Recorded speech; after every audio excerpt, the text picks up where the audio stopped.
The wind came from the east that night, a hard white breath that sanded the face of the wall and drove lantern light down into thin needles. It made a sound like ropes stretched to breaking.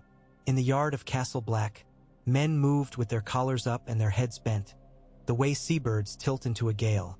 The torches guttered and spat. Mule bells clinked in nervous cadence.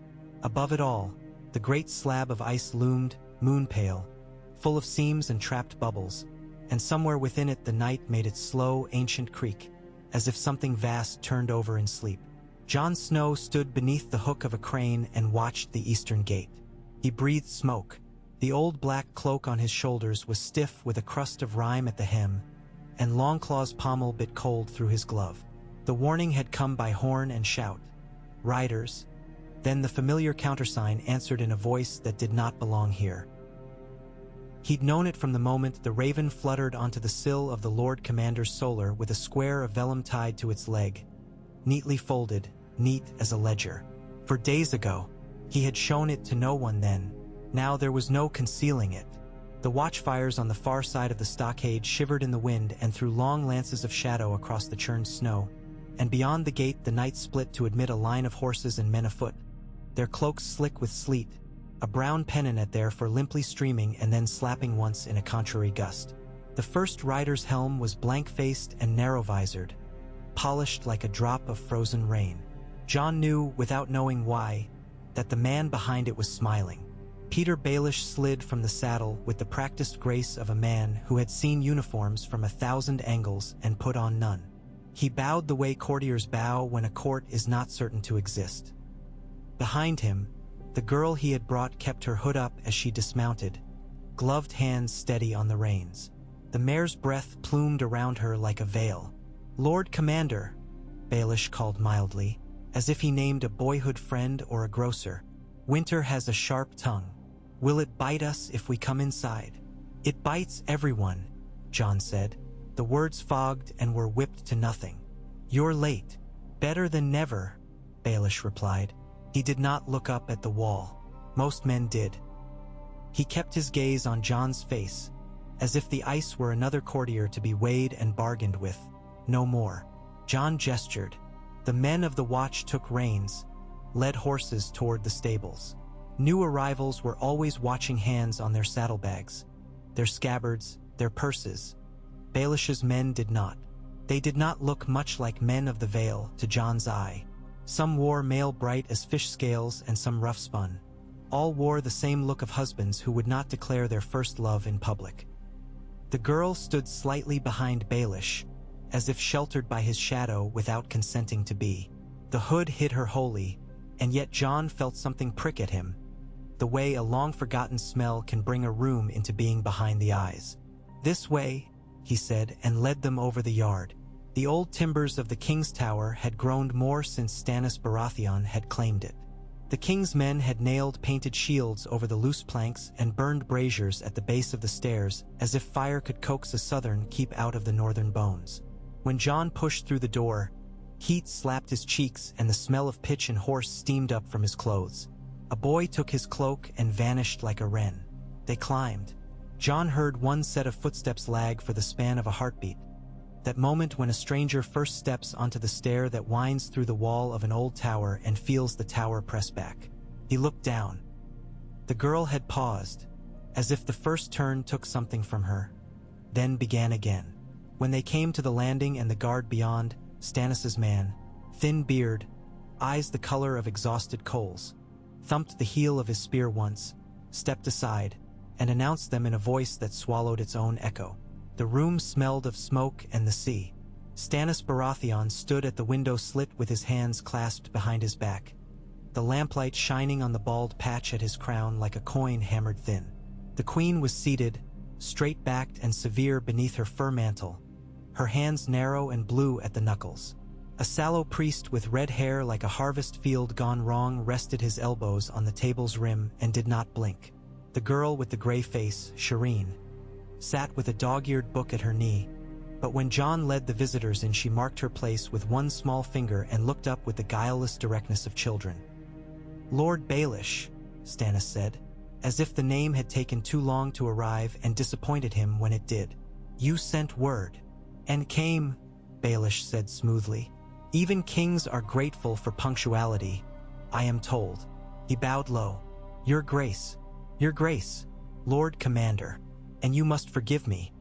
I do not know how to address the Lord's chosen, save perhaps as wise? Melisandre's mouth curved a little at one corner. Names are a pastime for men with time to waste, she said. I am what I am. We are not here to trade pieties, Stannis snapped, the words cutting without rising. His eyes slid to the hooded figure at Baelish's side. You claimed a gift. Baelish's face did not change. It was a face that knew the value of stillness. A gift loses value if unwrapped before the proper hands, he said. My lady. The girl lifted her hands to her hood. The cloth rasped against her hair, and the lamplight laid itself on the line of her cheek and the soft slope of her chin. The hair was not the color Jon remembered. Then her eyes rose, blue as a northern lake under pale cloud, and the tower seemed to tilt under him, and he was a boy again, watching his father's daughter scatter grain for pigeons in the pale yard at Winterfell. Sansa, Jon said, and the name cracked. A hushed sound moved around the room like straw stirred by a slow rake. Queen Celis' lips flattened. Shireen's mouth became a round astonishment. The red woman's gaze sharpened, as if some ember in her flared, and she leaned forward the width of a whisper. Stannis turned fully, all his attention like a weight set upon a plate. Lady Sansa bowed with the care of one taught to do so before she could hold a goblet without a tremble. Your Grace, she said. The voice had changed, too lower, steadier. It carried the winter that now stood in her bones. Impossible, said Celis thinly. She is hidden in the Vale. The Lannisters guard her. The dwarf. The word made something ugly in her face. The dwarf married her, Baelish supplied, as if remembering a minor footnote. But the Lannisters have a way of setting their feet on branches that will not bear. She was never consummated. She is the daughter of Eddard Stark, and you are the king who knows what that signifies. He turned his head slightly, as if to display his profile to some invisible court. I bring you the North, Your Grace, not the roads to it, the North itself. Stannis's eyes did not leave Sansa. If you are who he claims, he said, and it was not a question. Questions were for men who would be answered. He was measuring the angle of her cheek, the set of her mouth. The Stark was in her. Not only the hair that had once been auburn, not only the eyes, but a gravity learned in stone halls and by winter fire. Jon saw his father's silence bound up in her posture. He saw, too, the tremor of effort beneath it. I am Sansa Stark, she said. If you have it in your will to remember my father's honesty, do it now. She turned then, not to Stannis but toward Jon, and the room narrowed to the space between them. Brother, she said, and the word was a prayer and a question and a hurt. Lady Sansa, he managed, and set his hands hard on the table's edge so that they would not go to her. You would present her like a hawker with a goose, Queen Celis said. How does she come to you, Lord Baelish, if not through treachery? Treachery is a matter of perspective, Baelish replied lightly. Some call it foresight, some simply good taste. He did not look at Sansa. He did not need to. He could feel the attention his sentence drew and measured it, weighed it as one weighs flour. The Vale is mine to tend. The Lannisters are not so strong as they wish the world to believe. A word in one ear, a coin in another. The Gulltown harbor masters grow forgetful in winter. The sisters will always sell silence if you bring it to them wrapped in sailcloth and salt. You risked much, Stannis said flatly. To gain much, Baelish returned. I seek only what any loyal subject seeks. Good governance. A king secure in a rightful realm. The Vale's gates open to your need. Proved loyalty is dearer than promised loyalty, Stannis said. Promises are breath. Winter shows men's bones. I have not come with empty breath, Baelish said, and spread his hands as if to show they held nothing, which suggested they once had. I bring your grace the rightful lady of Winterfell. With her, you may call the Manderleys and the Glovers. With her face on your banners, the Karstarks will at least hesitate. With her hand, you may bind a lord to Winterfell who will hold it for you. The bastard that the Boltons parade will vanish like a lie shouted at a storm. Melisandre's eyes did not leave Sansa. You called him brother, she said to the girl, but you did not call him by his name.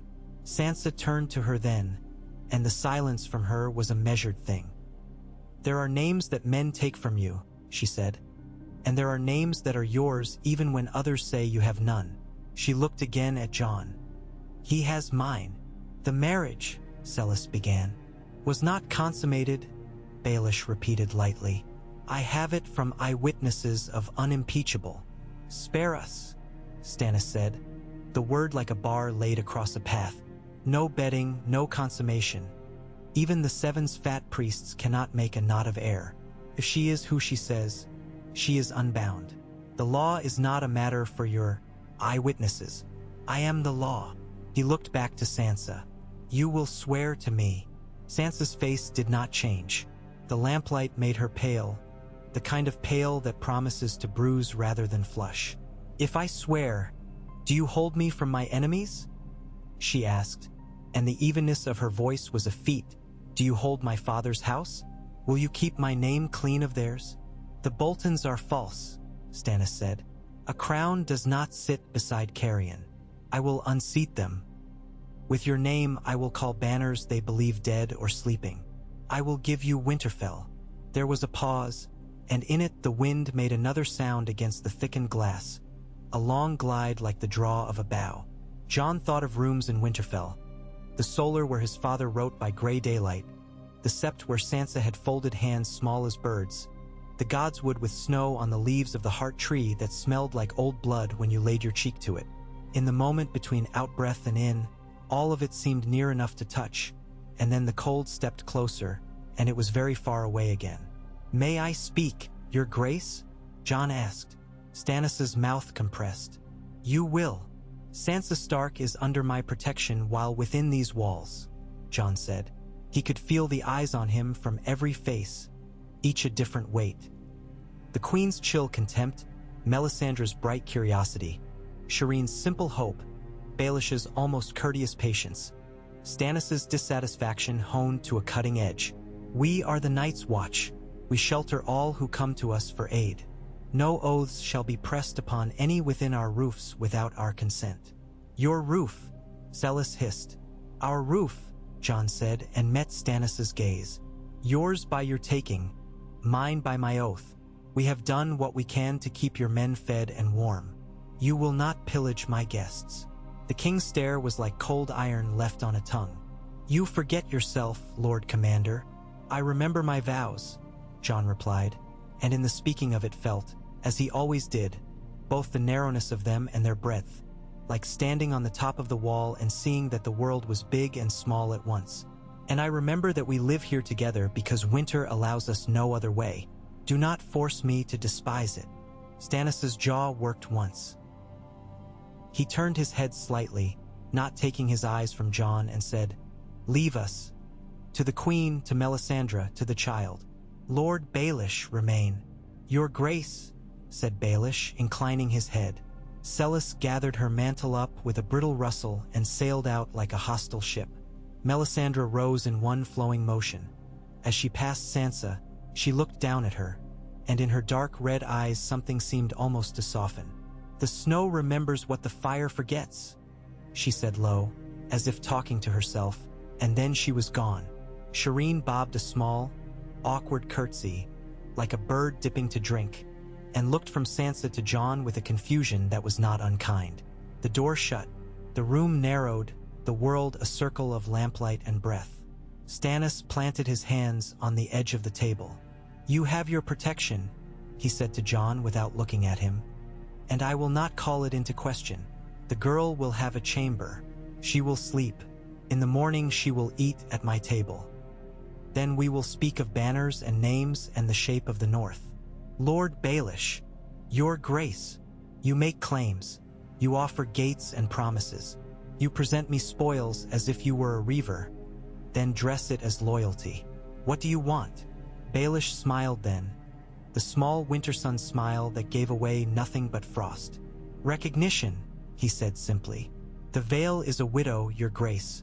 I have comforted her. A signature achieves much with less cost than an army.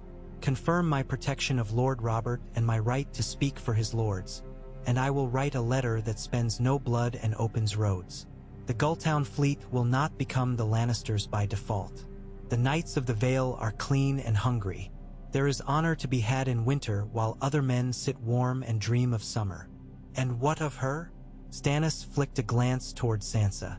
"I will see her safe," Baelish said with a look of innocence that would have been more convincing on a cat. "I have always wanted a world that made sense." Stannis's nostrils flared, which on his face was excess. "You would marry her, then?" His voice held contempt not only for the thought but for the presumption that it could be entertained. "That would be a grotesque joke, your grace," Baelish said, hand to his heart in a parody of horror. "I am less ambitious. A husband for her is a matter for kings. I only offer to set the pieces where you may reach them." Jon felt his throat tighten at the easy way he said it. "Pieces." He looked at Sansa. She stood very still, neither shrinking from their words nor stepping into them. Once she would have cried. Once she would have looked for a mother's hand to fold into. Now she kept her own hands folded in front of her, delicately, as if she held something that would spill if she moved too quickly. "You will have a chamber near the Queen's," Stannis said to her, abruptly, as if cutting through thorns. "If you are the Stark girl, you eat at my table, as I said. You will not leave the tower without escort. I will not have you vanish into a snowbank only to appear in some other lord's tent as another man's gift. Jon Snow, your grace, you will send for your banker." He said the last word as if it were a leather strap he would not use. "He dogs me through dreams of coin. If the girl is true, coin will greet her in White Harbor like a father's blessing. We go south before the snows make cowards of us all." "Tycho Nestoris is at Eastwatch," Jon said. "He came through yesterday. The sea is choked with ice after a league, but he would rather argue with ice than be parted from his ledgers." "Send for him," Stannis repeated. "If the Manderleys need proof that I am not a highwayman, they will accept a banker at my side like a septon at a wedding, and send a raven to the Lord of White Harbor. He is a fat man, but not a fool. He loved Eddard Stark more than he will admit." "I will write," Jon said. "Good."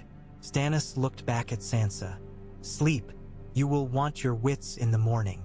Men will begin to speak at you then, and they will not cease until you die." Sansa inclined her head.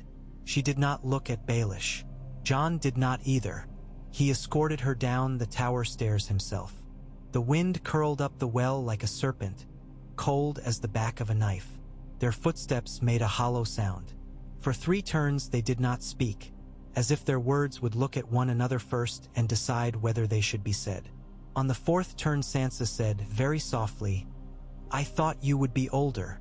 "I feel older," Jon said. The words made something loosen in his chest, and he almost laughed at the rawness of it. "You've grown." "It happens," she said. There was something like humor there, dry as tinder. She stopped on a step, on a little platform somewhere between floors where a narrow window slit showed only a slice of snow and a spill of night. She looked out of it and then away. "I dreamed," she said, not looking at him, "of father, of the godswood, of the sound the snow makes on the stone when it is very cold and you are young and you think you can hear it sing to you. You can," Jon said. "You just forget how to listen later." She glanced at him. "You remember." "Sometimes," he said, "when it's quiet, when no one is asking me to be anything." She nodded once, gravely, as if this were a lesson she would take to heart. "They will try to use me," she said. "All of them." "Yes. Will you?" He looked at her then, truly, and saw not a child to be pitied nor a sister to be protected, but a woman standing in a stairwell in a tower in a world that had changed. She had learned how much weight a sentence could carry. There was steel there, slender steel but real. "I took an oath," he said. "I cannot be lord of anything, cannot marry. I cannot hold Winterfell. I cannot hold your hand if a king commands me to let go. I can tell you when a man is lying because I've seen him lie to others. I can tell you when the snow on the steps is rotten underneath and will take your foot out from under you. I will not use you, Sansa. I will help you see the places where others will." She stood a moment in that and seemed to test its strength with the hands of her mind. He saw her breathe out once. "Thank you," she said, and the thanks was simple, not ornate. "Do you think Arya?" He shook his head before the question could finish. "I don't know," he said gently. "I have asked that question until it felt like a stone in my mouth." Sansa nodded again, as if acknowledging a debt to silence between them. "Then we will speak of Arya when we can do more than bleed by doing so," she said. Her voice did not break. He took her to the corridor where chambers had been prepared for women of quality who had never dreamed of needing such chambers. The walls sweated cold despite the braziers. A girl from one of the kitchens bobbed and fled at the sight of Sansa, then returned with wine in a cup that shook slightly in her hand. Sansa thanked her. She was very good at thanking. It sat on her like the memory of a courtship dance, learned too young and worn smooth by practice. "Will he keep me safe?" she asked suddenly at the door. "Your king." "He is not mine," Jon said. "But he might keep you safe while keeping himself strong. That will have to be enough for now. If danger comes from him, it will be the kind that looks like a sword in daylight. The other kind, the kind that looks like a smile, I have seen," she said, "and lived." "Then you will live again," Jon said. "Sleep. I will set men I trust at your door." He paused. "It is good to see you breathing," he added, and the words surprised him with their heat. She smiled, small and tired and true. "It is good to be seen," she said. "Good night, Jon." The door closed. Jon stood a long moment in the corridor, listening to the breathing of the tower around him. The tar smell of the brazier, the faint hiss of snow like distant surf, the old wood complaining in long vowels. When he turned, Melisandre was there, quieter than warmth. "You do not sleep," she said, not as a question. "Not always," Jon said. "Not when there is something to be done in the morning." "In the morning there will be sunlight like a sword," she said, as if she had been rehearsing it and was pleased with how it felt in her mouth. "The king will make his demands. The gray girl walks on a line between fires. The man of smiles feeds her to one and draws her out with tongs from the other. The wolf looks north and sees that north is a word walled up inside a word." "Your fires speak like madmen," Jon said, without turning bitterness into insult. "When you are ready to say something I can use, say it." Melisandre's laughter was very soft. "The truth is not a tool, Lord Snow. It is a door. Men break their heads on it and tell me I have built a wall."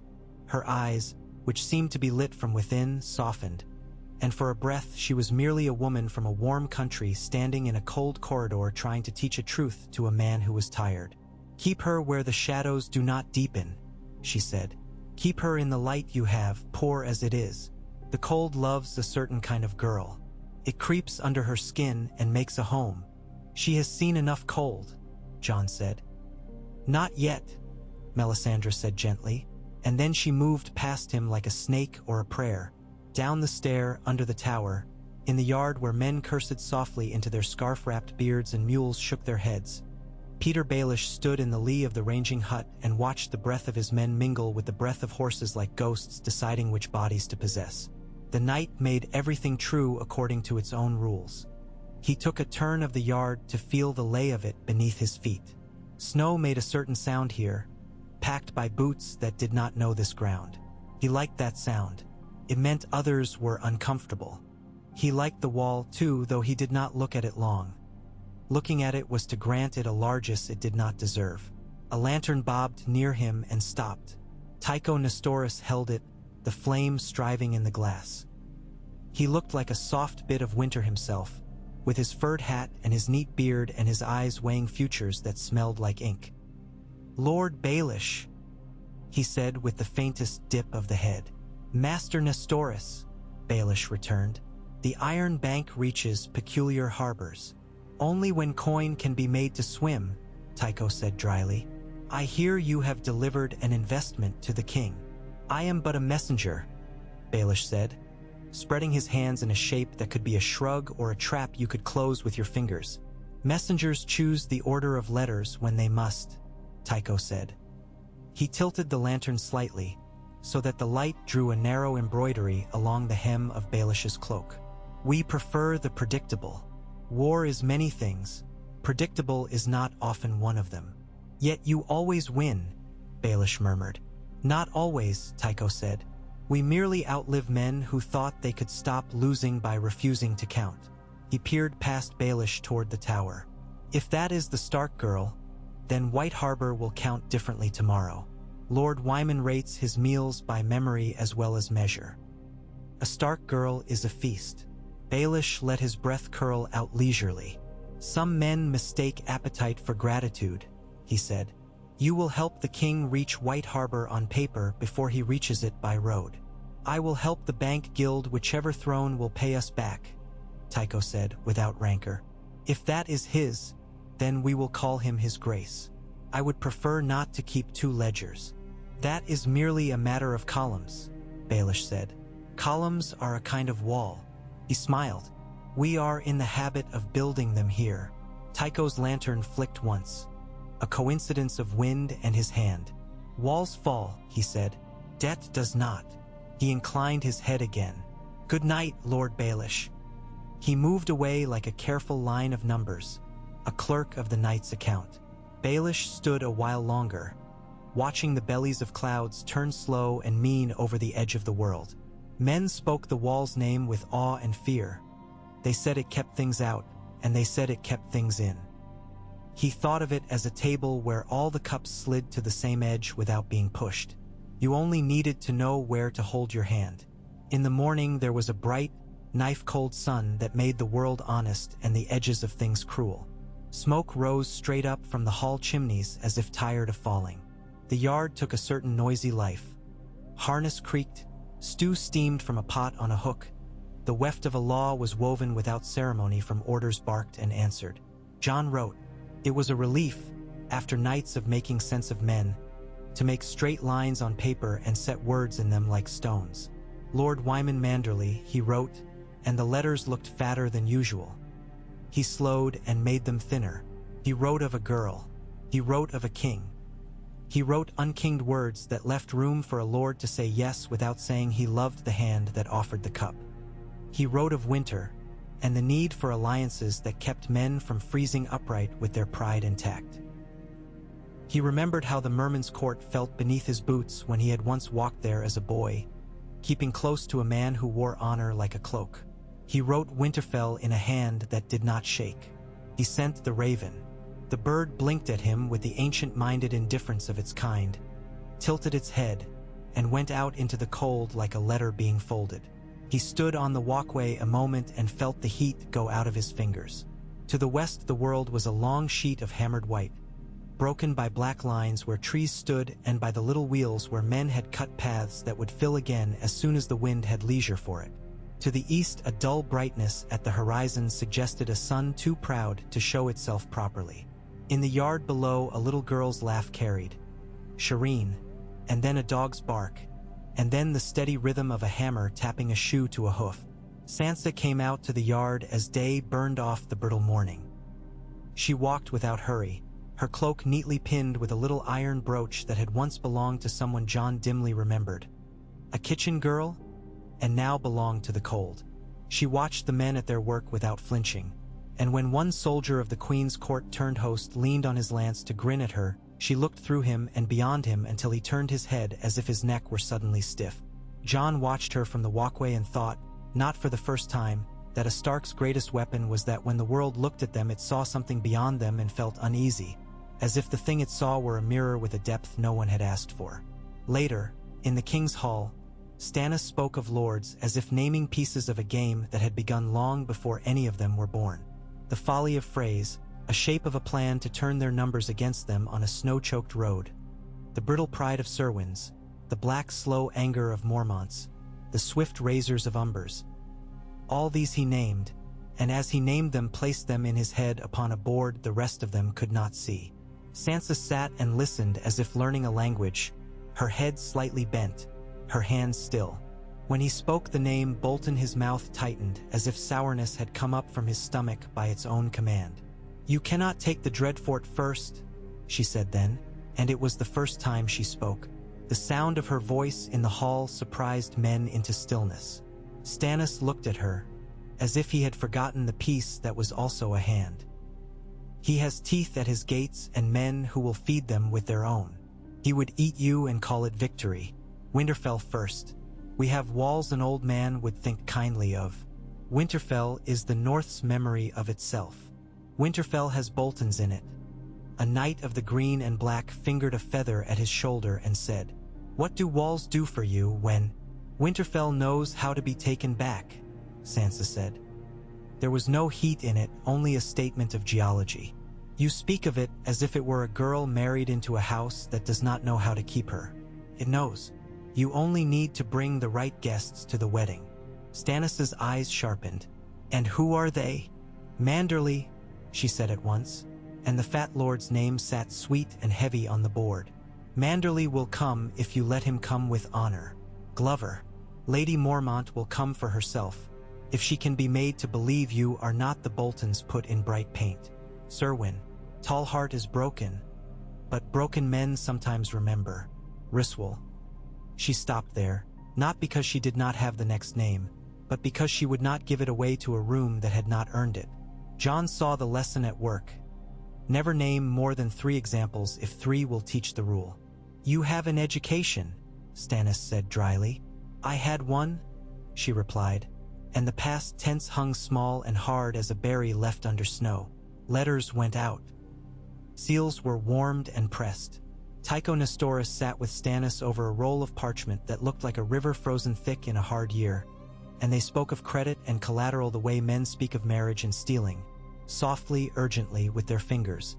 Queen Celis stalked through the days with her mouth thin as thread and watched Sansa as if the girl had brought an illness into her hall and then refused to cough politely. Melisandre drifted like a flame that remembered it had been a woman once. Baelish smiled at the right times and let an absence of words do his work for him. On the second night Sansa climbed to the top of the wall. Men offered to go with her. She declined with thanks that made the refusal a favor. Jon met her there without having meant to. His feet simply remembered the way. The cold on the walkway cut the first breath like a fruit, clean and bright and too much. The world beyond lay arranged with a terrible, indifferent grace. Forest like ink strokes, hills like broken knuckles, the frozen river visible as a white vein, the air itself a glass blown too thin. "Do you think father ever stood here?" Sansa asked without turning. "He never said," Jon said. "He did not say many things.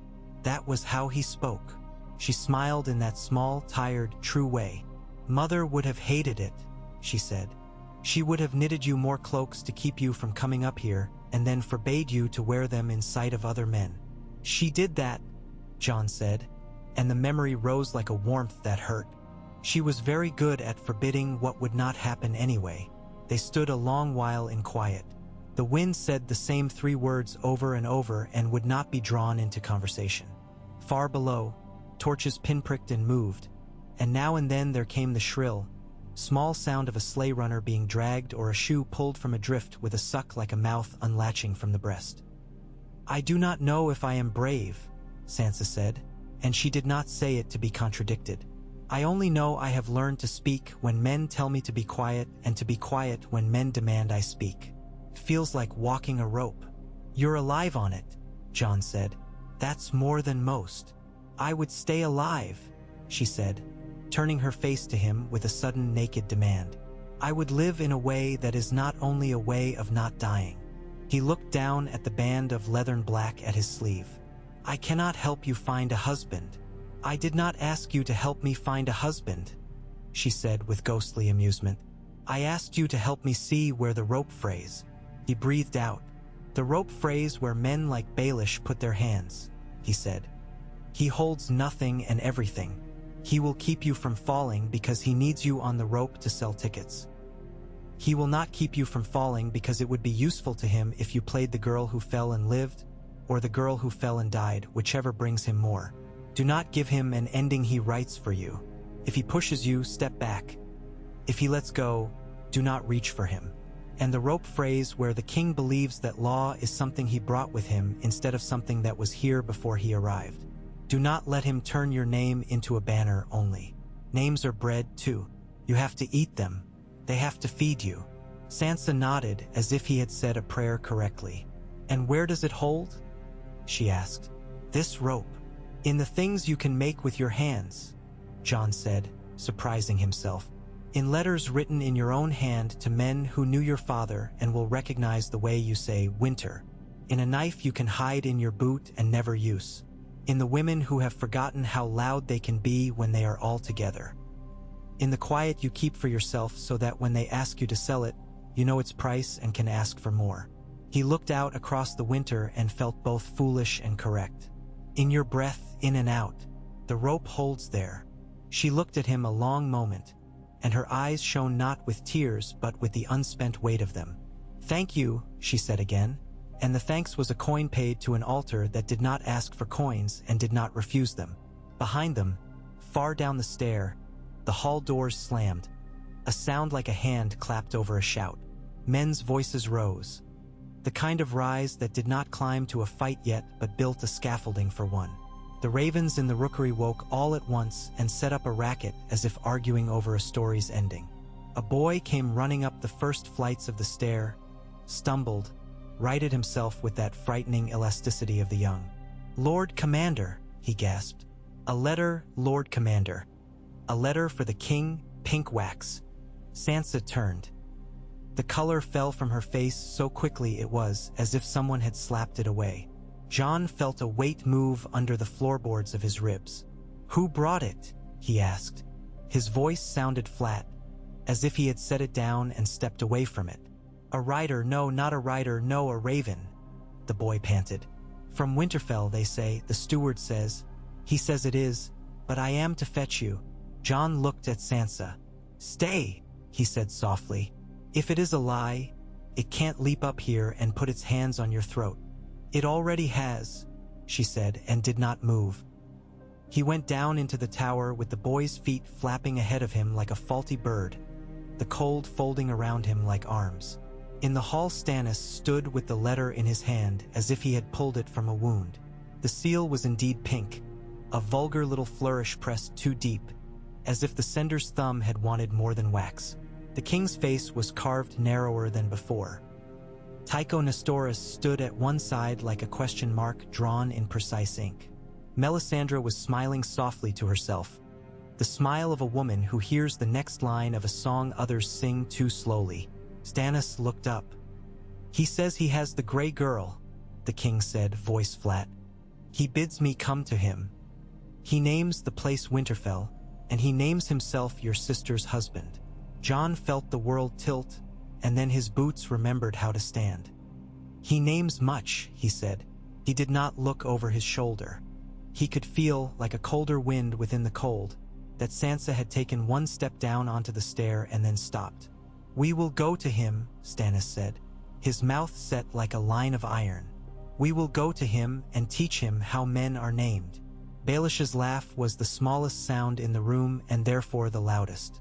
Winterfell, he said, how hospitable it has become. He folded his hands as if to pray. We must be certain we bring the right guests to this wedding. Jon did not answer him. He looked at the pink seal, at the neat cramped letters that had started so much blood along so many roads, and thought of a girl with a hood pushing back from her hair, of the rope and where it held and where it would be cut. The wind sighed through the tower as if telling them all a story they already knew and had tried to forget. Outside, the wall creaked as if it too had read the letter. The sun had moved by the width of one knuckle on a hand held up at arm's length. Snow began to fall, light as breath, like the beginning of a thought. The snow that began as a thought kept its thought to itself and went on thinking all day. It laid its quiet insistence over every surface, found the hollows in the footprints and filled them, softened the angles of stacked firewood, combed the beard of the wind with a fine white comb. It made the yard seem closer and farther both. Men spoke lower in falling snow. Whatever they said, they half suspected the snow would take it and carry it to someone who should not hear. Stannis read the pink-sealed letter again before noon, as if repetition would make a different meaning appear in the stubborn grain of the words.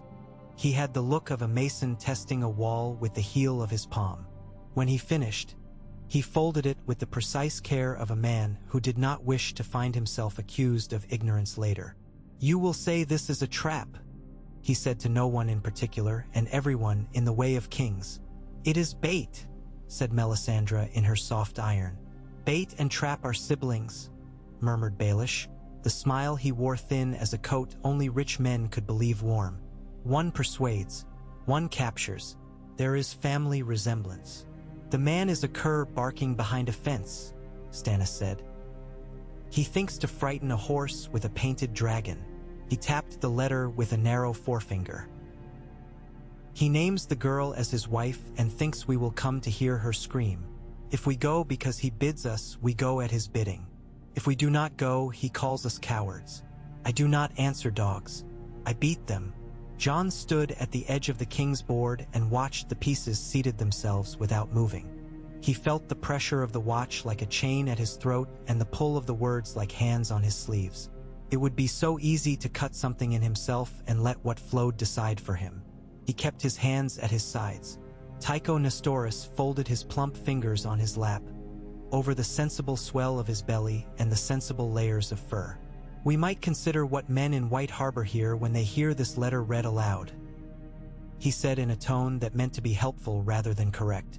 "If he can write such to the wall, he will write worse to them. A Stark girl sitting at your table will make them deaf to his insults. A Stark girl given a place beside you will let them pretend they never listened to the Boltons at all. Men love to pretend themselves deaf after the song ends." "Men love to eat," Stannis returned. "Lord Wyman's hunger is a beast with two heads. One gnaws at his pride, one at his larder. Both can be fed," Tycho said primly, "with credit and cause. I can bake the first. The second you must bring to his table yourself." "Then bring him his bread," Stannis snapped. "Go, tie your purse to mine. I will put his fat to burning the false wolves he'd in." "Yes, with." Tycho dipped his head as if to some balanced neatly on a page. "I will ride to Eastwatch this afternoon and take ship at the first chance," he said. "If the sea is not a solid sheet, it will be a mosaic with channels only a Braavosi can see. The Titan taught us that ice obeys coin better than men do." "Aye," Stannis said. "Go, and take Ser Justin Massey with you. He has a tongue that can be taught to turn pages if coin is promised at the bottom." "Your grace is generous with my person," said Ser Justin from the hearth with a bow that stopped just shy of insolence. He had a pleasant face, thick with confidence and hair both, and the kind of smile that made lesser men like him and greater men suspicious. "I am generous with your company far from mine," Stannis said without humor. "You will go with the banker and hire men who do not eat more than they fight, if such can be found with gold. If none can be found, find a man who knows where such could be found later. The road south will be long enough to allow them to catch up to us or desert us, both in equal measure." Jon watched Sansa as the names and instructions moved. She sat like a quiet hinge on which the door swung. When Tycho's mild gaze sought hers, she met it without flinch and with the faintest shadow of inquiry, as if to say, "What will you buy with me?" When Ser Justin's eyes slid to measure the line of her mouth, she did not move that line. Peter Baelish watched them both and nothing, and in his eyes a little tally scratched itself up the left-hand margin of a page that only he could see. When the council broke, Jon found Sansa in the narrow corridor between the King's Hall and the Rookery, where the cold came in at ankle height and made your calves ache as if you had been standing too long on a cliff against a storm. She had a strip of parchment in her hands and a bit of charcoal. A smear of gray crossed one knuckle where the charcoal had fallen against it while she thought. "Letters?" he asked, though he could see the stark of it in the first careful hooked lines. "Lord Wyman, if ever my father was true to you, shapes for bread," she said with a quirk to her mouth that, just for a heartbeat, was 10 years old and guilty of nothing but stealing honey. "You should have a look before I seal them. When you say a thing, men hear you. When I say a thing, Men hear the echo of other men. I must be careful what rooms I speak in. He took the parchment. Sansa's hand had grown narrower, more sure, the loops tight, the slants bread of breath held. She wrote as if any sprawl would be taken from her and used to trip her. The words were simple the way a blade is simple. They placed her at Stannis's table without kneeling to it. They asked without begging and reminded without accusing. They offered the memory of Eddard Stark as something warm to be held against the cold. He could taste the Manderly's kitchens in it, smell their ovens. He nodded once. "Good," he said. "Will they come?" She asked it the way a woman asks a midwife if the baby will take breath. There is hope in it already, and behind it fear sharpened thin so it will not be heavy. "They will send words first," Jon said. "Words that can be read two ways. Then a banner will appear on a ridge and vanish. Then a wagon of flour will arrive at midnight. Then they will send a man whose name can be disavowed if need be, to stand in a corner and listen. If no one dies at these things, they will come. And if someone dies, then they will come angry," Jon said. "Sometimes that's enough." She tucked the scrap away. "The other letter," she said, and though she did not name the color of the wax, he saw the pink in his mind and tasted bile. "Do you think he writes the truth?" "He writes the thing that makes men move the way he wants them," Jon said, and did not answer the question she did not ask beneath it. "He has a talent for it." "I thought that talent had only one face," she said, and lifted a shoulder slightly in Baelish's direction without looking. "It has as many faces as the snow has shapes," Jon said. A commotion below took their attention like a cough draws a room's eyes. The cry of a gate opening rose, the clamor of men making way, and then the long, lowering complaint of hinges that had seen too many winters with grease made of tallow that had seen too many stew pots. Sansa turned toward the stair without thinking, and Jon took the step with her. In the yard, a girl in a man's cloak sat a lathered horse, and the horse stood with its head down, steam lifting from its hide like a spirit leaving in reluctance. The guards had their spears down, not quite leveled but not idle. The girl threw her leg over and slid, hit the packed snow stiff-legged, swayed. Her hair was black and slicked to her temples with sweat. Beneath the oversized cloak she was little more than angles. "I am Alice," she said in a voice that was stretched thin over the shape of panic. "Alice Karstark." She lifted her chin as she spoke it, as if the name itself could hold her up. "I seek the protection of the Night's Watch." Jon felt the strange doubled sensations he had come to know these months. The swell of sympathy, the clench of duty. He went forward and held up a hand, palm outward, to show he held no weapon. "You have it," he said. The words were always a relief, like stepping onto stone after crossing rotten ice. "No man may harm you while you are within our walls." Behind him he felt Sansa still, and then her breath leave her in a small, private sound. Karstark. The name opened rooms in Winterfell that had doors cut only in winter. She moved to stand where the girl could see her without having to crane her neck. "Lady Alice," she said, and the title cost her nothing and gave the other girl something to put her hand on. "Come inside." Alice Karstark stared at Sansa as if she had come upon a picture from a storybook in a ditch. "You are Sansa Stark," Sansa said, not to preen, not to shame, but to keep a lie from rushing into the space a pause leaves. "I will walk with you." Inside the warmth Alice shivered so hard the battered cloak slapped like a rug in the wind. Hot wine steadied her hands. Bread with grease on it put something back in her eyes that had been lost on the road. When she could string words in order again, she spoke them fast, as if she feared sleep would snatch the end of the sentence away before she reached it. "My uncle means to sell me," she said to Jon, and then flicked a quick glance to Sansa as if to ask, "Is this what they say in front of ladies?" Sansa did not flinch. "He says I am promise-born to his son, Cregan, but Cregan is a hard boy who smiles for knives. My father would not have it, but my father is... I buried my father in a snow too hard to take a shovel. My uncle Arnulf, he writes to the king, the true king, Stannis. He writes him honey, but he is the Bolton's man. He will turn his cloak when the wind is right, but he means to be their man when the turning is done. He means to tie me into that knot. I would not be tied." Jon looked to Sansa without thinking. It had become a habit, frightening and new, this reaching for a hand that had not been there so long.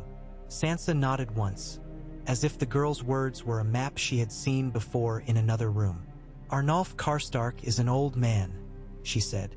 "Old men will sell their nieces to go to bed warm. A cold bed at the Dreadfort is a warm bed to those who think themselves clever." "I will not go there," Alice said. "I will not be used to hurt other men because I am too weak to break a rope. I ran and hid and ran again. I stole a horse from my cousin's man and rode it until it hated me. Then I fell off and someone else's man found me and tried to be kind in the way men are kind when you are alone and they think no one will know. I hit him with a rock and ran again. I have not slept in a bed I chose in months. Please." She did not cry. The word came out like a blunt knife that still cut. "You did well," Sansa said in a voice she had learned from someone Jon could not place. "Old Nan? Caitlin? Some composite of winter and story. You came where men keep their oaths like teeth. You are brave. You may be more brave tomorrow when you are not so tired." Jon found himself smiling before he knew it. "You are safe," he repeated, and saw the truth of the thought reach the girl like light drawn inch by inch up a wall as the sun moved. "We will set you under our protection and write to your uncle to tell him so. If he wants to charm a king, let him charm one with less honor to lose than Stannis Baratheon." "Your king would take his honey," Alice said with the contempt of the abused for the ways of older men. "He would drink it and say it was beer and then call the brewer a liar." "He might," Jon said without heat, "but he will not take your wrists and tie them together in his hall." Alice set the cup down with a trembling, precise care that Sansa recognized at once and wished she had not. "Thank you," the girl said, and the words had the whole road in them. When she had been taken to a bed and two women from the kitchens set to coax sleep upon her like a bird to a hand, Jon and Sansa went to the little godswood of Castle Black. It was a narrow stand of wind-stunted sentinels and one old, dissatisfied weirwood whose face had been cut by a man who was neither gifted nor sober. Snow had clotted in the hollows of its eyes. The red of its sap had dried to a meat-brown crust along the mouth. The air in the grove had a feeling to it as of old arguments that had never yet been settled. "I never prayed in a place like this," Sansa said. "Winterfell's godswood was a room my bones knew the way your feet know your own stairs in the dark. This is like a closet where a servant hides to hate her mistress." Jon huffed something like a laugh.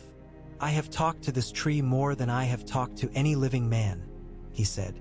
"It is a poor listener, but a poor listener who forgives you for not saying it right has its use." Sansa touched a low branch with cold fingers, as if testing whether it would bite. "I was taught to kneel to the mother and the maiden," she said. "I have kneeled to a great many things since. I will stand to this one." She stood and did not speak aloud. Jon left her to whatever men keep silent even from their brothers, even from their gods. At the edge of the grove, Melisandre appeared soundlessly as dusk slipped its first thin fingers between the branches. Her face had the warmth of a thing held near a fire too long. "The girl of Carhold is flint," she said. "Flint makes a bright marriage with steel. You will not make a wedding fire of her," Jon said, tired of her, tired of the days, tired of the snow that wrote itself on every page. "There will be no burnings." Melisandre regarded him as if he had asked the sea to stop bearing ships. "I have no need of her ash," she said. "I have seen her as a seed. The old man who would marry her to a winter is a fool. Winter marries itself. The king needs a Karstark that looks north because she is not afraid to do so." She lifted an eyebrow at Sansa's still figure beneath the unhappy face of the tree. "Your sister understands better every day that names are scaffolds. Pale hands cannot hold a scaffold that is not secured to something. The Lord of Light shows me this." She tipped her head. "In the snow I saw a girl all in gray riding a horse that wanted to lie down. She rides toward wolves and away from dogs. Fire eats dogs. It leaves the wolves." Sansa turned. "Then you have seen a kindness," she said. "Remember it if you can." The red woman's smile did not change. "I remember all my kindnesses," she said. "They are the only things men do not try to buy from me." Jon went to the yard to see Ser Justin and Tycho Nestoris off by torchlight. For the day had closed without much ceremony, and the road to Eastwatch wanted hours in front of it before night's worst. Men mounted heavily. Braavosi clerks checked straps with small frowns as if buckles were columns that would not add up. Massey put his hand on the neck of a nervous gelding and spoke to it as if it were a woman in an antechamber. Stannis stayed in the hall, not out of discourtesy, but because he did not believe road beginnings to be improved by witnesses. Celis came and made a gesture that was a blessing if you squinted and an accusation if you did not. Shireen waved, the earnest flap of a small flag whose kingdom had only two subjects, herself and the person she waved to. Baelish stood in the lee of a shed again, as if the shadows there were his own private cloakroom. He did not wear glove or hood and seemed not to notice the cold. When Sansa approached him, he turned as if seeing her by scent. "You have taken to snow," he said in a tone that allowed it to be compliment or remark as she chose. "I have learned not to sink," she said. "You have learned to step where others have stepped," he said, "and to pretend you discovered the stepping." He kept his eyes on the bustle as if it were a play put on for a narrow audience. Stannis will march when it suits him. He would march when it does not suit him, too. That is his virtue and his failing in one. You will be asked to put a ribbon on his spear.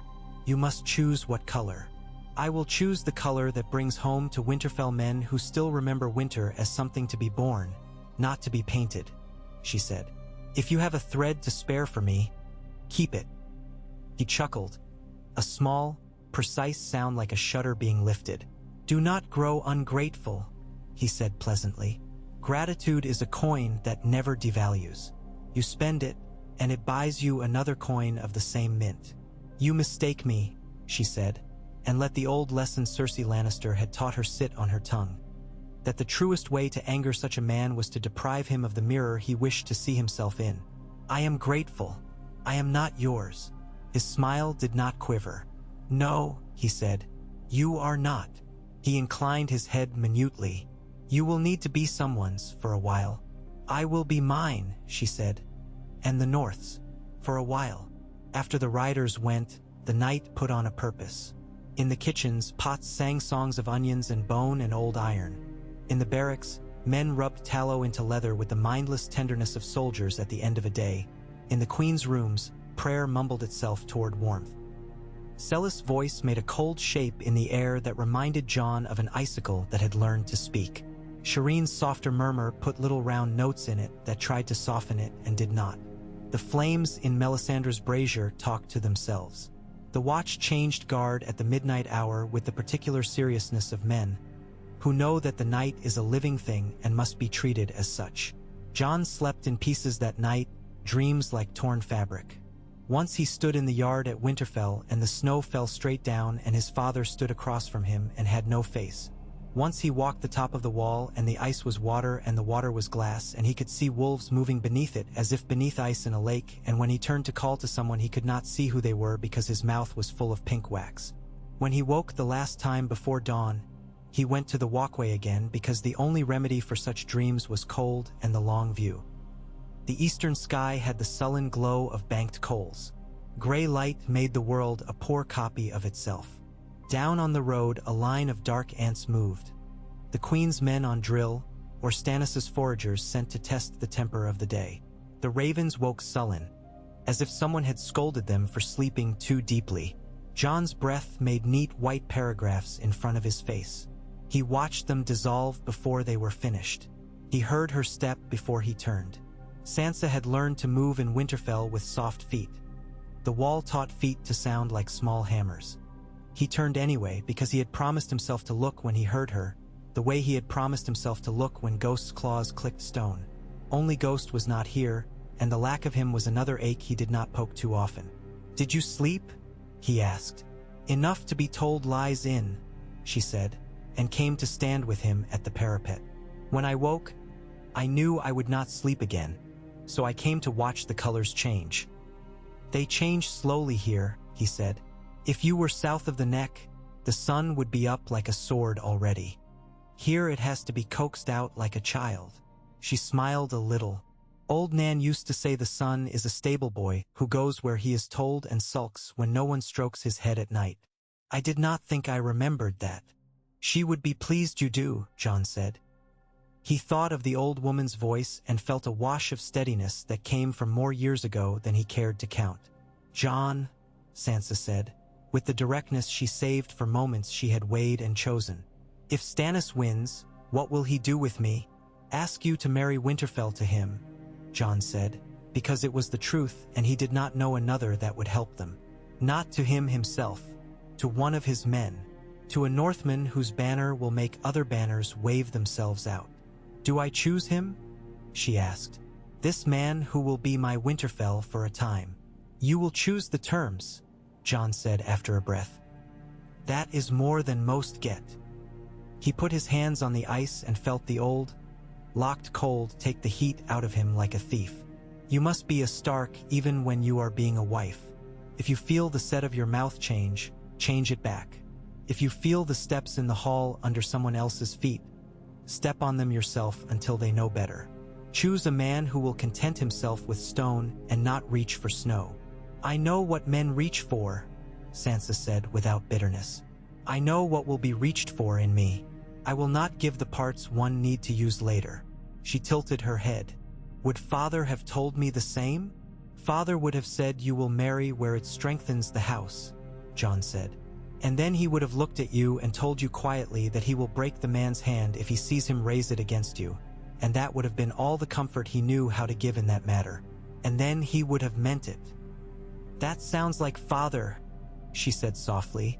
And the softness was the most dangerous thing about the morning. A horn blew, not the thin, nasal call of a drill master, but the low, ugly sound of warning. Jon's body knew it before his mind did. He straightened, reached for where Longclaw would be if he had not left it in its rack for once. On the road to the south, a scatter of riders broke away from the line and came up at a hard gallop, snow pluming behind their horses like tossed feathers. They came with the look of men who brought news that wished to be first at the hearth and would sulk if denied. By the time they reached the yard, the word had spread itself down the corridors. Karstark men on the road east of Queen's Crown. Karstark banners where none had been an hour before. A Karstark lordling's voice, high and eager, shouting loyalty to Stannis where Winterfell spies could write it down and send it back damp with a man's breath. Jon listened at the edge of Stannis's gathering as the king snapped questions that hit with the clean speed of a winter raindrop and received answers with the slow drag of a cart in snow. A show, Sansa said at Jon's side, too low to be taken for advice. Uncle Arnulf means Stannis to step where he wishes him to step. He will put flat stones in the stream and give us a little string music so we think it a dance. And there will be one stone that turns under the heel, and there we will fall. With all the grace in the world. Stannis heard the shape of her words in the room, if not the words themselves. He turned toward her. You call me a fool, he said, not offended, merely narrowing to the point he wanted. I call my uncle what he is, she said, and I say that he thinks you will be grateful to him for making a path. Do not take it. Make your own where the water looks too quick. Men think a king will not wet his boots. Wet them. Where? He asked, savage in his impatience and his need to have the thing in his hand now. South and a little west, she said, as if laying cloth on a table. Past the Allen's Creek where it shallows. Skirt the Wolf's Wood where it rises. Send a small band to let Arnulf think you have taken his stepping stones, and take the other shore in a dark you make yourselves. If the snow is shallow enough to make a sound without weight, go at night and leave music behind you. Send men who laugh too loud and make them laugh louder. He will write that down and you will be elsewhere. Stannis stared.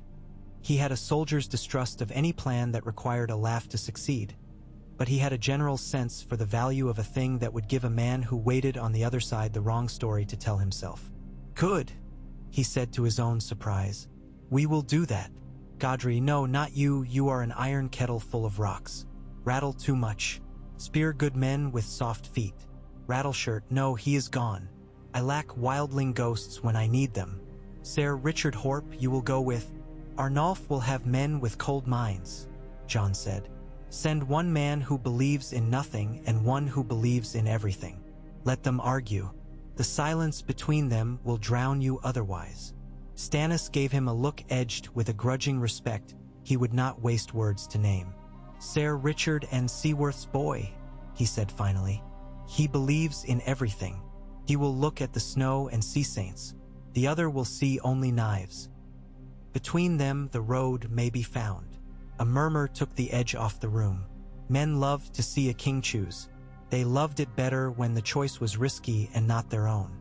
Celis stood like a judgment in the corner and said nothing, saving her sharpness for later. Melisandre folded her hands and watched the air as if it wrote on itself where others could not see. Baelish admired the edge of his sleeve with happy attention, as if the stitching could give him news. Tycho was already halfway to Eastwatch in his mind, counting merchants like sheep. The day ran on. The plan placed itself like tracks in snow. Sansa sealed letters with a small iron stamp that made her name in reverse on wax, and watched the name write itself as the wax cooled. It always felt to her like a parlor trick, but the kind that might save lives. Jon signed his own messages with the rigid hand of a man who would not allow his quill to betray his doubts. Alice Karstark slept until noon and woke with a cry that startled herself, then stared up at the low ceiling in the narrow room and said, "I am safe," 3 times, as if the third made it enough for a day. That evening Jon found Sansa in the rookery with Maester Aemon's old ledgers spread under her hands, as if the lines of ink that recorded which raven had gone where could tell her something of how men found their way. The rookery smelled of old corn and older parchment and the particular gamey musk of birds who fly in bad weather and then sleep warm. The ravens croaked the short, rude, astonishing words of their language and hopped on their perches like men waiting for a song to begin at a feast. "I used to think the ravens were magic," Sansa said without looking up. "I used to think if I spoke soft enough to a bird it would fly to the person and carry not only the words but the sound in the words, and the person would hear me forgive them, or ask them to forgive me. I know better now. I have learned to write the sound. It is not as good. I do it anyway. It is as good as men have," Jon said, "and sometimes that is enough to bring them home." She looked up at him, and the shadows under her eyes seemed to have been put there with a thumb rather than a knife. "If I had known what the world was," she said, "I do not think I would have asked for songs, but I might have asked to be taught the ones that are true." "They do not rhyme," Jon said. "They have no lutes." "Then we must learn to sing them without," she said, and bent to the ledger again. Bowen Marsh came to Jon later with a folded face and a hand full of objections. He spoke of vows as a man speaks of a rope he had not expected to find around his own wrists. He spoke of wildlings and provisions and the king's men eating firewood as if it were bread. He named the bolt count and the pickets and asked who was to be set to the night watch when all men were at the king's bidding. "We are not at the king's bidding," Jon said. "We will not be." "You say that," Bowen answered, "and then you bend our stores to his road and our ravens to his words. Your mouth says watch, your hands say king." He broke off, not daring the anger that would do more harm than good even if he believed it right. "My lord," he said, and the courtesy was a bandage that covered little and bled through. "I know what I am doing," Jon said. He said it because it was the sentence a leader had to say when he had to test whether it could be true, and he did not suppose Bowen would be comforted by the more honest form. "I am trying to guess correctly and will be wrong where the snow has hidden the potholes. Forgive me later if later comes. You will keep the watch whole. You will see that the free folk are fed from the king's allotment when possible. You will set men you trust to the stores and men you do not to the latrines and not let them switch places without your say. You will not open the gates at night without my voice in your ear and a man whose name you will tell me. If you must disobey a king to obey an order, choose the first and bring me the second in the morning." Bowen Marsh looked at him like a man trying to see the bottom of a lake that kept throwing his reflection back at him. "I," he said at last, grudging because that was the only way he knew to hold on to some of his dignity. "We will do as you say, Lord Commander." The snow carried messages all night. The harsh, unwelcome laugh of a man who did not sleep enough. The small old man's cough of the weirwood when the wind hit it from the east, the mutter of pots, the sibilance of prayer, the creak of rope, the scuttle of a rat who had learned which corners the queen's cats did not bother to visit. Sansa woke just before the dawn and lay listening as if to learn the tower by ear.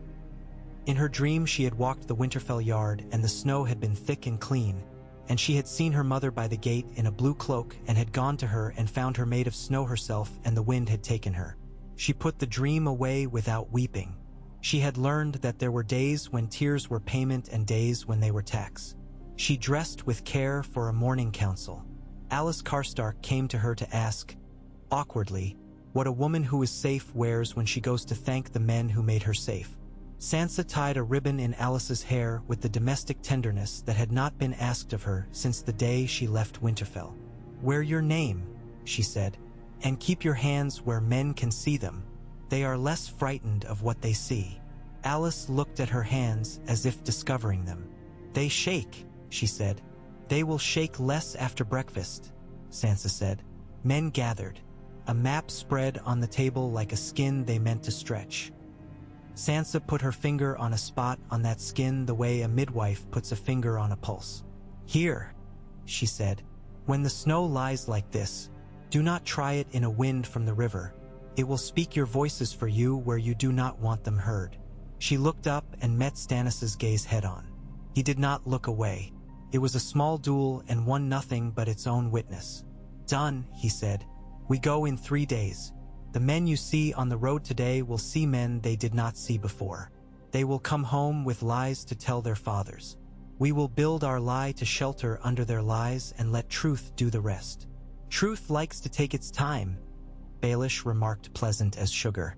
"I have winters to teach me patience," Stannis said. "I do not need sweetening." Letters came. One from White Harbor with a seal pressed so hard the fat of the wax bulged around the edges. Wyman Manderly's hand, careful and long-suffering. He would welcome a king who came with a wolf. He would not feed a false wolf to a dog by mistake a second time. His kitchens were warm. His harbor was cold. The river was cold. The road was cold.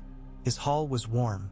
The words said both yes and if and we shall see until a man could not be sure which meaning he had read. Sansa read it and closed her eyes a moment and saw a bakery in the belly of a palace and said, "He will come." And that was enough for Stannis, who preferred verdicts to arguments. A note came by a furtive hand from Lady Meage Mormont's house, written in the hard, stabbing script that seemed to want to spear the parchment to the board. "The North remembers. Show us the wolf girl's face in the snow and we will show you our axes." Sansa read that and felt something steady itself in her. She showed it to Jon. He read the word remembers twice, and twice it tasted like something warm. The day the Forerunners went out to lay laughter on the road, Celis asked to see Sansa. The queen sat like an unlit candle behind a brazier that burned too hot. Her face took the heat badly. Shireen sat on a stool with a wooden bird and a stick, making the bird peck the stick patiently. She looked up when Sansa came in, and her whole face became a smile that started sadly and did the best it could anyway. "Lady Sansa," Celis said, and the courtesy was an accusation. "You are not lady enough. My husband is much enamored of your utility." "I would rather be of use than be enamored of," Sansa said, with a neatness that could be taken for humility if one wanted to be kind. Celis did not want to be kind. "We will find you a husband," she said, as if pronouncing sentence. "I have been in correspondence with lords south of the Neck whose loyalty would be improved by a tie to Winterfell. House Estermont is old and proper. House Sunglass has fallen away from us in the matter of proper worship, but with correction could serve." "Your Grace," Sansa said, "I will not marry into the south to hold the north. The letter will not be believed. If I must marry, I will marry a man who knows how to count snow as wealth and who can feed the poor when the roads lie down and sleep." She kept her tone quiet and let the words be heavier than the voice. "You presume your say," Celis said, thin and sharp. "Girls presume. Queens decide. Kings decide," Sansa said with a small bow to the air. "And the North consents or it does not. I do not say this to wound. I say it because the god of this country is stubborn and has a long memory. If you force a Southron bit on it, it will bite you. Shireen had stopped pecking the stick and was pecking the air, half listening in the way of children who do not yet know which words will fall on them later. I like Lady Sansa, she said shyly. She tells the truth like my book does. Your book is full of errors, Celis snapped. We will have new books when the new god reigns. She stood, as if to give her thinness a chance to be tall. Go, girl. You may advise the king on matters of ice and hunger. On matters of marriage, you will be told. Sansa bowed properly and left. In the corridor, she put her hand on the wall and felt the cold in the stone, and it steadied her better than the warmth had. She went to the yard and found Alice Karstark sparring with a spear. The weapon was a stranger in her hands, but she held it like a woman who had decided to teach a stranger her language rather than send her away. Sansa watched her a time, then took a spear herself and let one of the queen's men correct her grip with curt, well-meant taps. A woman has not the arm for it, one said out of the corner of his mouth, and Sansa did not answer, and in an hour no one said it again. 3 days later, at dusk, the Forerunners went out. Sir Richard Horpe rode with his jaw clenched and his eyes half-lidded like a man browning bread. Devon Seaworth had a fervor that made other men's feet faster for half a mile, and then slower when they remembered they could not keep his pace. They took a dozen men with them who knew how to laugh in the right place in a wrong story. At the watchfire line where the king's men and the watchmen looked at each other like cousins who had been taught to dislike one another politely, the Forerunners turned and were swallowed up by the gray, and the snow continued its steady, disinterested work. That night Sansa could not sleep. She dressed and went up, and found Jon where he could predictably be found on nights when he could not pretend to forget who he was. They stood without speaking for a long time. When she turned to go, he said, "When Father died, I thought the world would end. It did not. It only became the world. And when Mother died," Sansa said, "I thought there would be no women left in it. There were. I found one in a mirror I had not meant to look into." He looked at her then, full with a brother's curiosity and a man's respect. "We will make a way, Sansa," he said. "I will not be a piece only," she said. "I will be the player sometimes, when I can." "You are already," he said. "Baelish has noticed." "Then I will notice him back," she said, and that was that. They parted in the cold without touching. Sometimes that was the way you kept a thing. At dawn, a small thing happened that meant to be nothing and was not. A man of the Queen's Guard, pious and tired, struck a wildling boy who had come into Castle Black the week before with Tormund's latest dripping, cursing caravan, because the boy would not move out of his way quickly enough. The boy struck back, cat-quick with fear. The pious man took out his zeal and a knife. Bowen Marsh waded in with rules like a bucket of water. Someone yelled burn the tree, and someone yelled cut his hand off, and someone yelled feed him, for pity's sake, and the yard filled with the sound of a skirmish that could not be called one because no one had yet decided which side he was on. Sansa and Alice Karstark were crossing the yard on their way to break their fast. Sansa watched the knot of bodies forming and knew the shape before it fully formed. She put 2 fingers in her mouth and whistled like a stable hand. It was a sharp, commanding sound that startled the men more than a command would have done. They turned. She pointed at 2 of the Queen's men and one of the watch and a wiry wildling woman with a baby at her hip. You, take 3 paces back," she said, not loud, but with a voice men have to obey if they have any practice at all obeying. "You are stepping on nothing but air. If you step again, it will be blood. Do not do it." The pious man snarled a curse and lifted his knife. Alice moved without thinking, the new spear in her hands like a thought she had always meant to have. The butt of it cracked the man's wrist. The knife flew. The wildling boy scrambled back. Bowen Marsh seized the moment like a clerk grabbing a rolling ledger and held it to his chest. "Enough," he gasped. "Enough." The Queen's man started forward, eyes hot. Jon was there then. He did not shout. He put his hand on the man's chest and pushed once. The man took a step back more from surprise than force. "No one dies for a piece of road," Jon said. "Not today. Not here." Celis watched from the tower door, her mouth a line as if sewing. Melisandre watched from a shadow with an expression that might have been amusement, or simple interest in flames that rose or did not. Stannis was elsewhere, at a table, turning the one map into another without changing the parchment.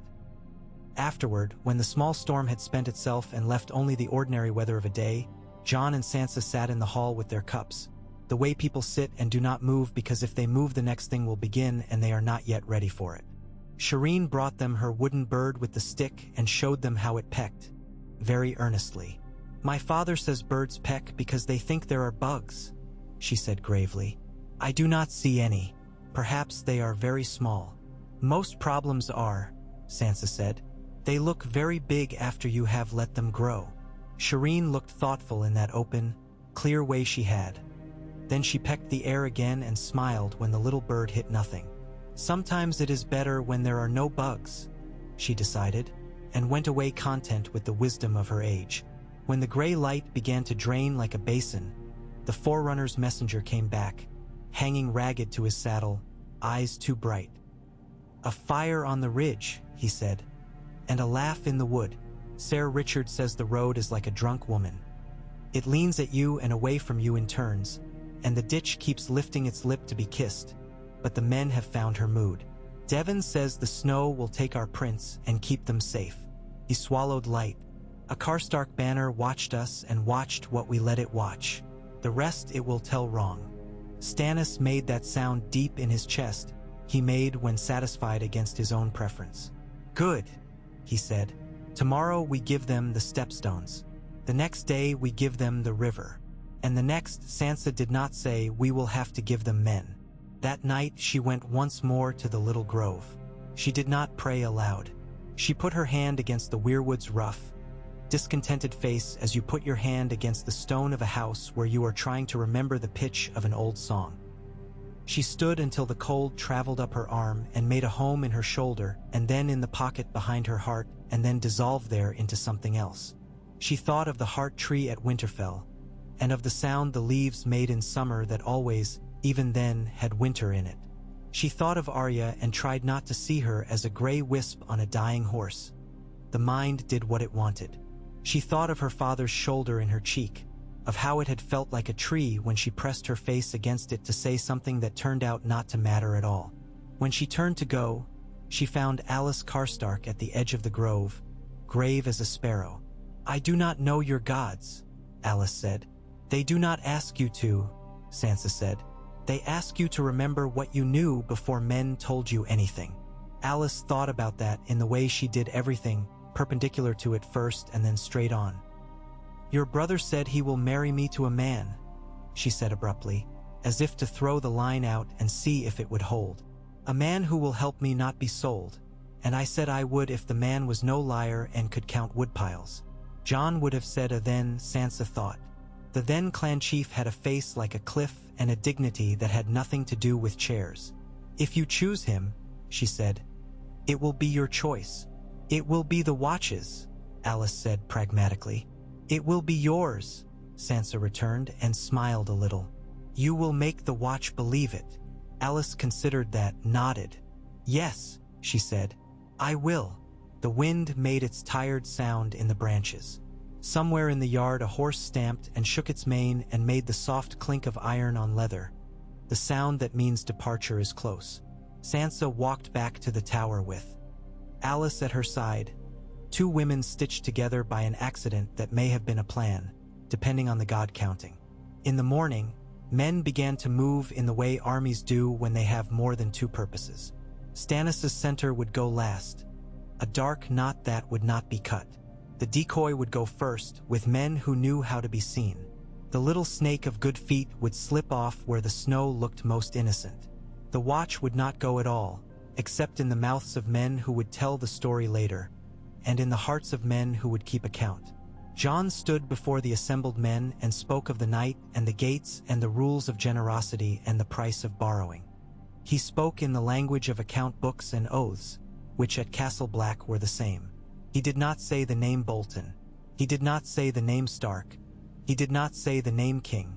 He said bread and wood and watch and brother and wall. He told each man a story in which he himself was the main character, and men listened to such stories in any weather. Sansa watched him and recognized a new craft in him, the one that is not taught in sword yards. He would not be a lord in halls, but there are places where the lord of a hall could not walk and be treated as such. Jon walked them and men gave him room. Before the first column went out, Peter Baelish came to where Sansa stood in the lee of the tower with her cloak pinned plain and the Karstark girl at her side and a spear like a true thing in Alice's hand. "I have had a thought," he said, as if he were loaning her a trinket to be admired and returned. "The North will want to see you on a horse behind Stannis, but that sight will make other men sharpen other knives. The Boltons will write you in pink on every doorstep from Winterfell to the White Knife. The phrase will wrap pies in your name. Better to vanish a little. Better to appear in White Harbor suddenly, with the smell of the sea on your gown and Lord Wyman's fat laughter to give you a shield men cannot lift with their fingers." "You would hide me," Sansa said. "I would place you," he said, and the difference between the words was where he made his meals. "Tycho will be there when you arrive. He will count you like coin. Lord Wyman will kiss your hand like bread. From White Harbor your letters will go like ripples from a stone, and the Boltons will not know which ripple is closest.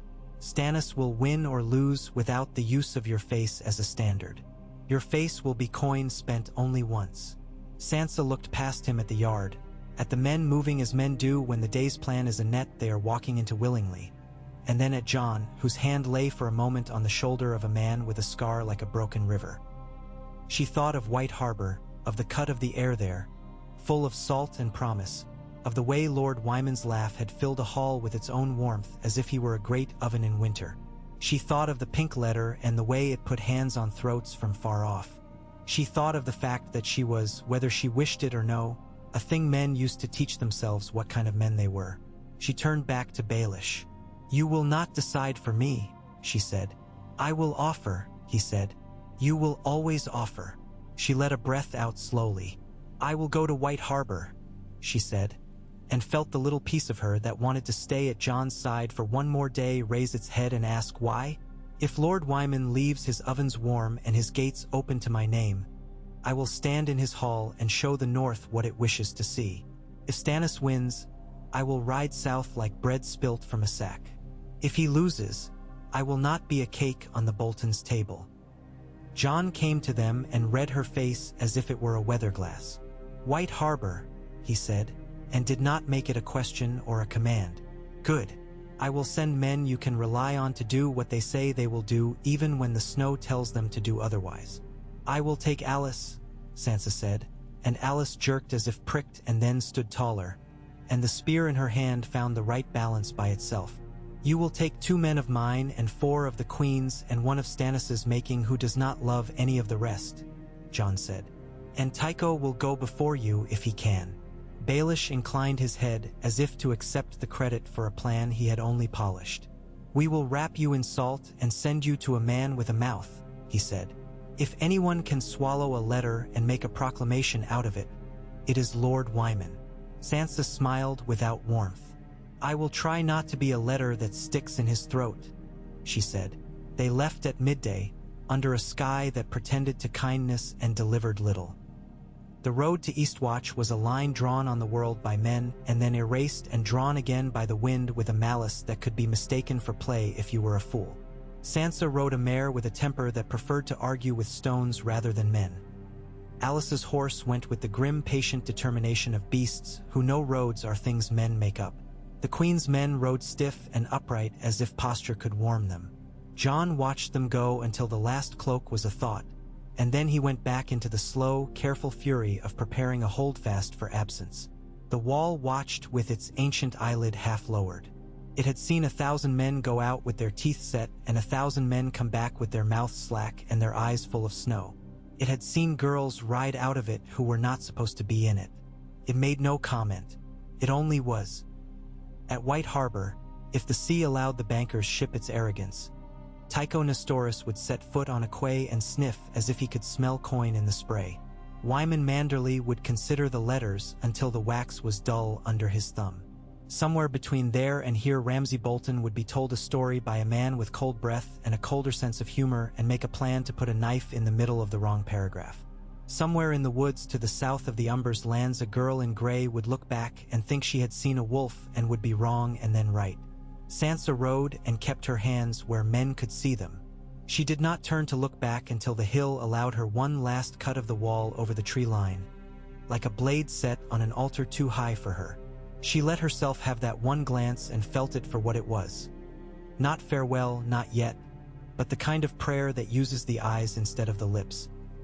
"Winterfell," Alice said at her elbow, as if they had said all they could say for now of everything else and had come to the only word that could be said without argument.